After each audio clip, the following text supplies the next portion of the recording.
Back on June 1st, the Mets held a 10.5 game lead over the Braves in the NL East. Since then, Atlanta has got hot and gone 29-8 and has cut that deficit down to 1.5 games heading into tonight's series opener in the A.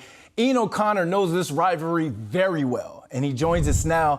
Ian, let's get into it, because when asked about the challenges that the Braves presented his team, manager Buck Showalter called Atlanta another obstacle. That All-Star break is next week, and Atlanta's the hot team. So is there more than just first place riding on the line for this series? Well, I think, Brandon, there's always more on the line when it's the Braves against the Mets. I would liken it a little bit to the Patriots and the Jets in the AFC East, and how the Patriots have dominated that division, or at least did with Tom Brady over the years. And the Jets were always trying to find a way. And it seems it's been like that in the NL East since the Braves joined the division in the mid-1990s. So 16 division titles to 2. And so I think this is a great opportunity for the Mets to reestablish themselves as the best team in the division.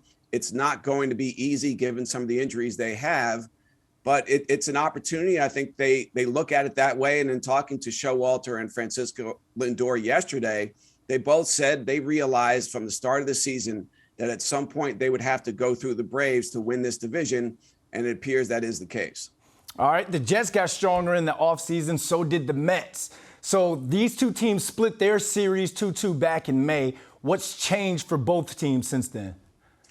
Well, in part, losing Scherzer, of course, when you had DeGrom already out. You have two Hall of Fame level pitchers who are not there for you. That's going to make a difference. Some bats cooled off for the Mets, and they've leaked some oil here of late.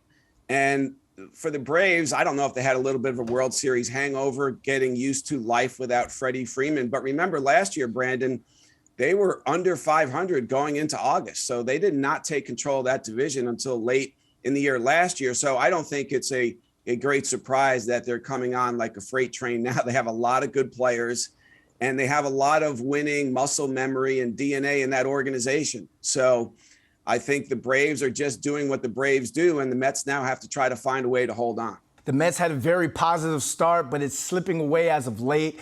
Atlanta's caught up. So is this series a make or break for the Mets this year?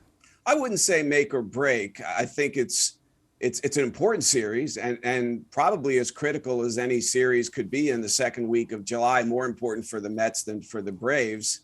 And so I think that you want to go in there and win 2 out of 3. A sweep would be great. I think that might be asking for too much at this point. But the Mets are going to be a wild card team in a worst case scenario.